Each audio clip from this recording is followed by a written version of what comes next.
Welcome back to Live Now from Fox. I'm Keith Landry. Vice President Harris is speaking to the nation's largest hospitality union. Let's go there live now. America is strong.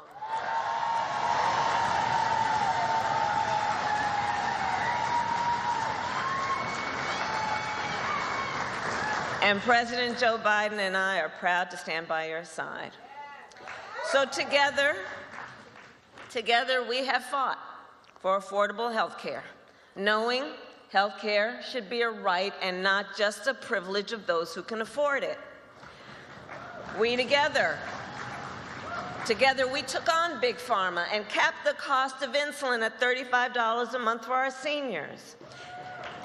And now, because of our work together, 3 of the largest drug companies in the country are capping the cost of asthma inhalers from hundreds of dollars each to just $35 each.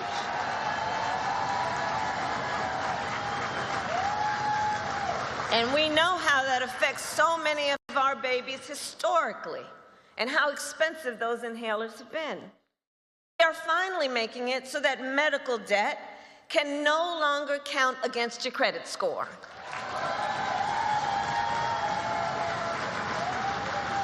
Which means medical debt can no longer get in the way of someone's ability to get a car loan, to get a home loan, to get a lease for an apartment.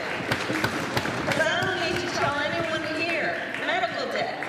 Well, most people come by medical debt because of a medical emergency. They didn't ask for it. They didn't save for it. And it happens. And then they're out tens to hundreds of thousands of dollars. And the way it has been working is it can count against somebody's credit score. Well, your credit score is supposed to be a measure of whether you are financially responsible. It doesn't make any sense that you would cause somebody to take a hit to their credit score for a medical emergency, and that's why we're getting rid of that.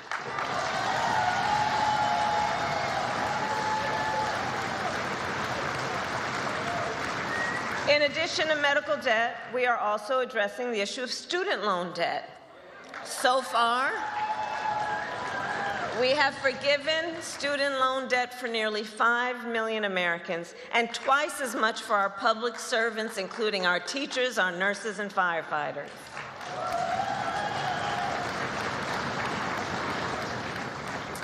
So unite here. I stand here as we are 137 days away from the most important election of our lifetime. And there is a very clear contrast between who we have looked out for and who the last administration looked out for. Whereas the last administration gave tax cuts to billionaires, we gave tax cuts to families with children through the child tax credit. And cut the rate of child poverty in half when we did it. We are also proud to lead the most pro-union administration in the history of America.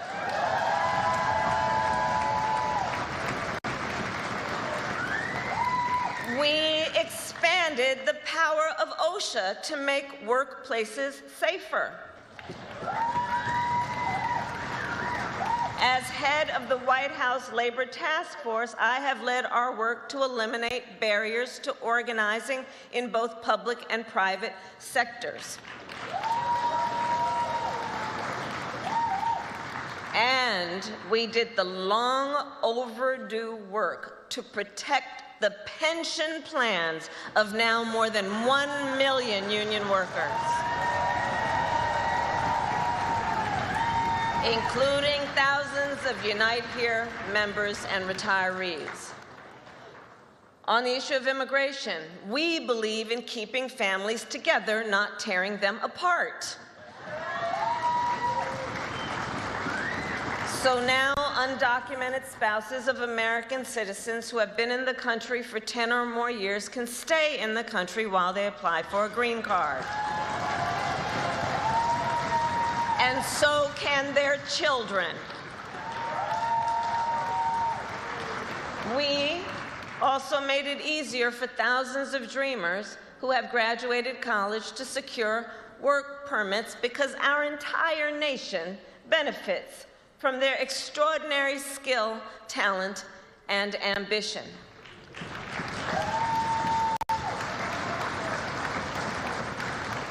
So the bottom line is that in all we do, President Biden and I are guided by the belief that we work for you, and we will fight with you, alongside you, and for you. On the other hand, Donald Trump has made it clear, time and time again,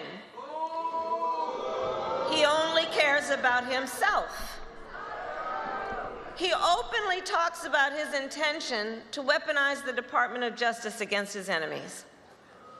He openly talks about his admiration for dictators. He has vowed on day one that he will be a dictator on day one. He said he is, and I'm going to quote, proudly responsible for overturning Roe v. Wade and taking freedom of choice from millions of women in our country.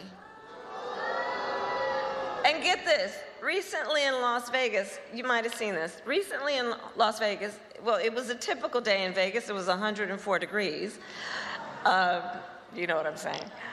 But on a day that was 104 degrees and his supporters were outside, Donald Trump told the crowd, and I'm going to quote, "I don't care about you, I just want your vote." Maya Angelou told us how we should think about these kinds of moments. Remember what Maya Angelou said? She said, when someone tells you who they are, believe them the first time. Believe them the first time.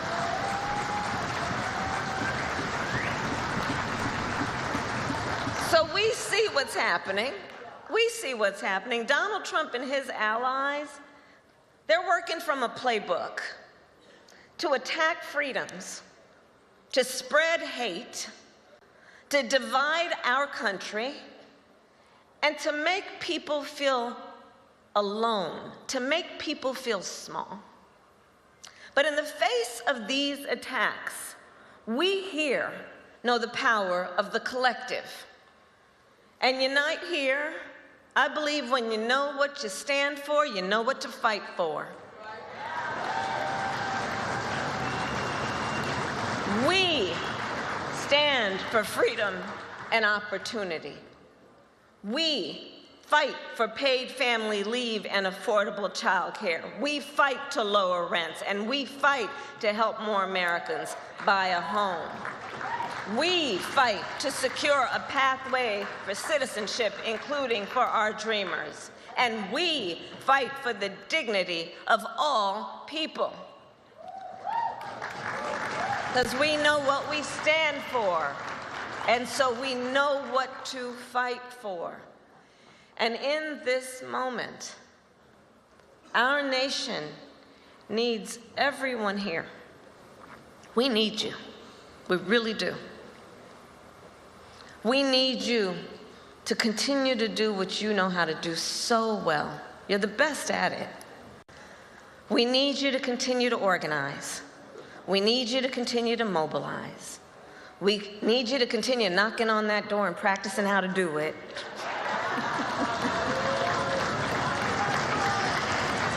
And we need you to make your voices heard. So unite here. Are you ready to make your voices heard? Are you ready to fight for freedom? Are you ready to fight for opportunity? Are you ready to fight for the promise of America? And when we fight, we win. God bless you. God bless America. Thank you.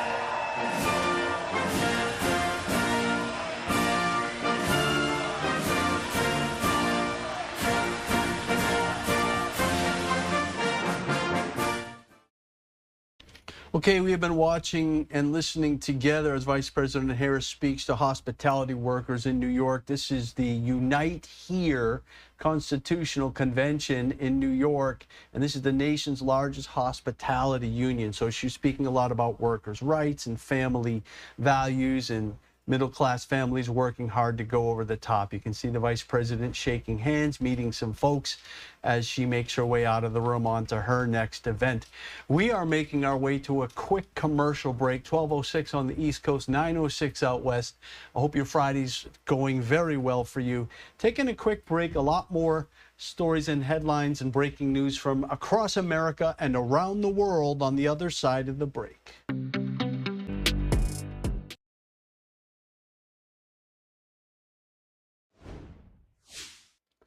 Welcome back to Live Now from Fox. I'm Keith Landry. 12:09 on the East Coast, 9:09 out west. The Faith and Freedom Conference is continuing in the nation's capital. It's going on all this weekend. A large representation of Christian Republicans expressing their views throughout the weekend on important conservative topics in America. Right now, we're going to take you there for the very latest. Let's listen in. Border, build the wall, end catch and release, restore remain in Mexico policy. We know what the most secure border is in our nation's history, and it's President Trump's border security policies. Those are on the ballot this November. And it's not just border states, as I mentioned, whether you're northern border states or southern border states, every district, every state is a border state and border district. Every community is a border district. The leading cause of death for young Americans is fentanyl poisoning, which is flowing in across our borders because of this border catastrophe. We are going to run and we are going to win on securing the border. On top of the border crisis, we also have the Bidenflation crisis, the highest rate of inflation in my lifetime.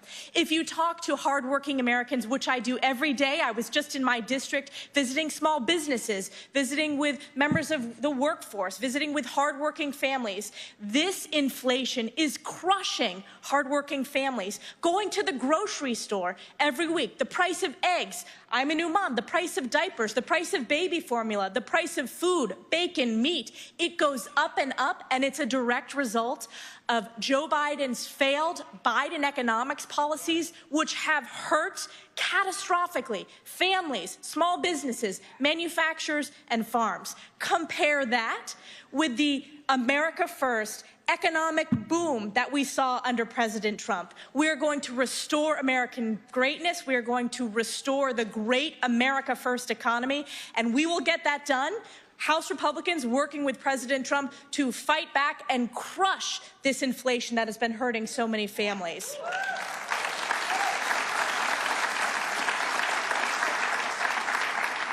And we also, and this is tied to the economic crisis, we're seeing the inflation crisis under Joe Biden, the energy crisis. On day one, Joe Biden declared war on American energy independence, and hardworking Americans are footing the bill. We're paying more for utilities, paying more at the pump. All of those energy costs continue to go up. We're having to rely on un-American energy. We must be the energy leader in the world. We know that under President Trump on day one, we will unleash American energy independence. The hundreds of thousands of jobs that come from that, the billions of economic growth that come from those policies, we will get that done. We also have a catastrophic crime crisis, and I can speak to that from a traditionally blue state like New York, where we have seen Democrats that control all levers of government advocate for defunding the police, for failed bail reform, which allows violent criminals to return back to our streets. We have a crime crisis in places like San Francisco, New York City, other places across America. But what the American people are seeing through is this, at the same time as this catastrophic crime crisis, we're seeing the illegal weaponization of our courts and radical district attorneys like Alvin Bragg going after Joe Biden's chief political opponent, that is Donald J. Trump. It is a form of election interference. It is illegal. It is unconstitutional.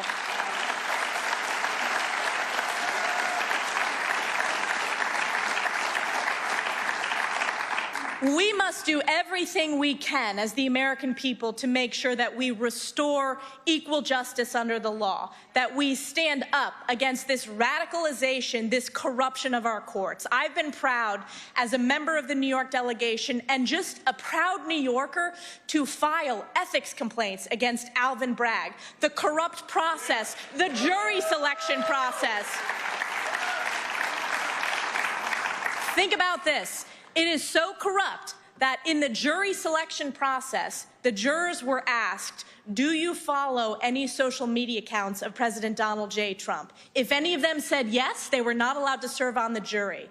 They were not asked that about Joe Biden. They jury shopped and then they illegally judge shopped. The fact that this is a judge that donated to Joe Biden, it is corrupt to the core. And on top of that, the judge's direct family members are some of the chief fundraisers for radical Democrats like Adam Schiff, fundraising off of this illegal lawfare court case going after President Donald J. Trump. We must save our country at the ballot box this November. It will be the American people that save the Constitution and save this country and fight back.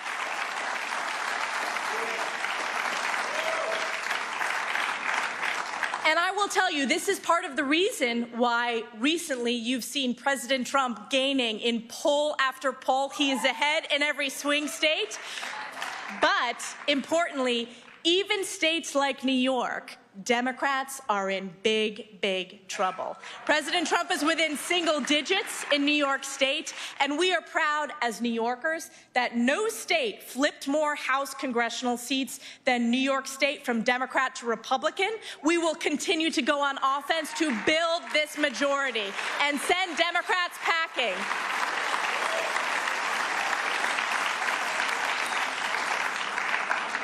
On top of the Biden border crisis, the inflation crisis, the energy crisis, the crime crisis, we've also seen Joe Biden's weakness as commander-in-chief on the global stage.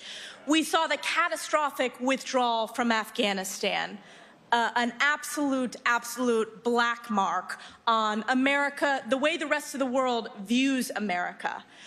We then saw Israel, our most precious ally, under attack from the vicious Iranian-backed Hamas terrorists, leading to the deadliest day for the Jewish people since the Holocaust. And what have we seen from Joe Biden? What have we seen from this White House? We have seen anti-Israel policies. They have turned their back on our most precious ally, and I am very proud that President Trump, if you look at our greatest defender of Israel from the White House, it was President Trump. The Abraham Accords, the embassy to Jerusalem, support for Israel, the Iron Dome support.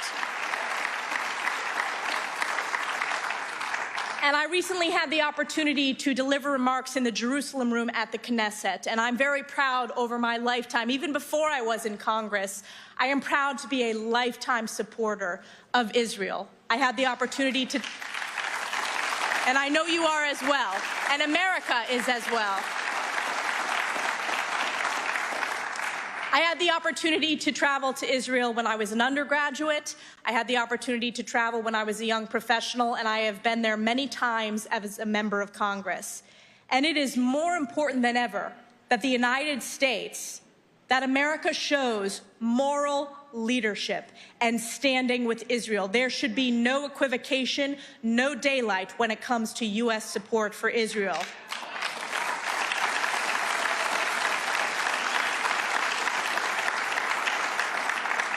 And unfortunately, in the aftermath of that bloodiest day since the Holocaust, we saw our quote-unquote most elite universities fail. It was not just moral equivocation, it was moral bankruptcy that we saw on full display. Now, I want to ask you, did you see that committee hearing clip? Yes. The world saw that committee hearing clip, and I want to take you into that committee hearing. I was deeply concerned with the rise of anti-Semitism, particularly after the October 7th Hamas attack against Israel. I graduated from Harvard myself. I'm the first member of my immediate family to have that opportunity to graduate from college. but what I'm most proud of is I graduated and stayed a conservative, which is a big achievement.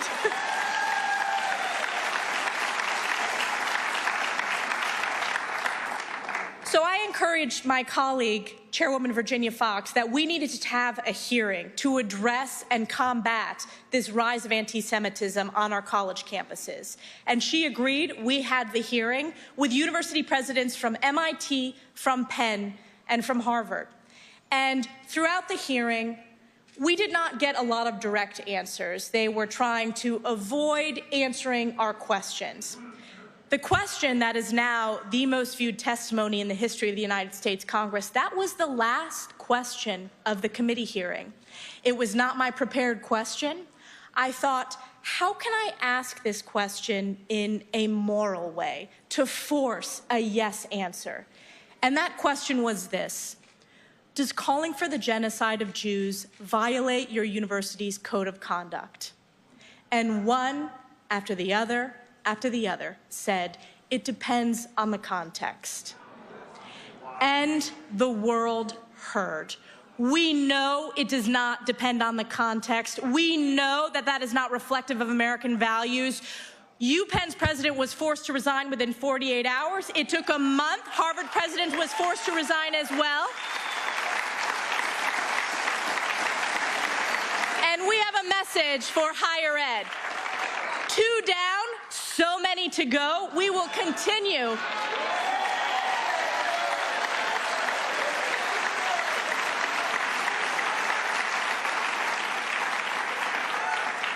We will continue to stand up for what's right. We will continue to hold these universities accountable. Each of those higher ed institutions relies on nearly $1 billion of U.S. taxpayer funds every year.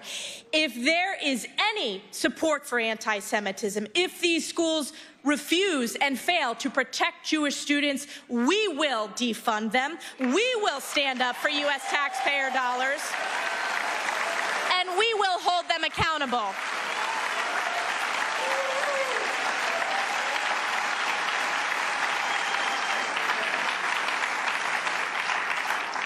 And it's not just looking at U.S. taxpayer dollars. We are very focused on the foreign funding piece. If you look at the amount of foreign funding from adversaries that are flowing into our higher ed institutions, it made news just this week. Those universities are not disclosing, according to the law, how much money they're receiving from these foreign countries. That needs to be fully transparent for the American people.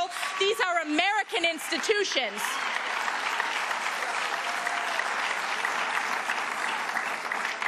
So those 3 universities, MIT, Penn, and Harvard, we have since had the Columbia University president who failed in that testimony. Her presidency is untenable as she chose to negotiate with the pro-Hamas encampment, as they refused to enforce the rules, as they failed to protect Jewish students. We will continue to using our subpoena power to bringing them under oath in front of these committees until we root out this rot of anti-Semitism to its core.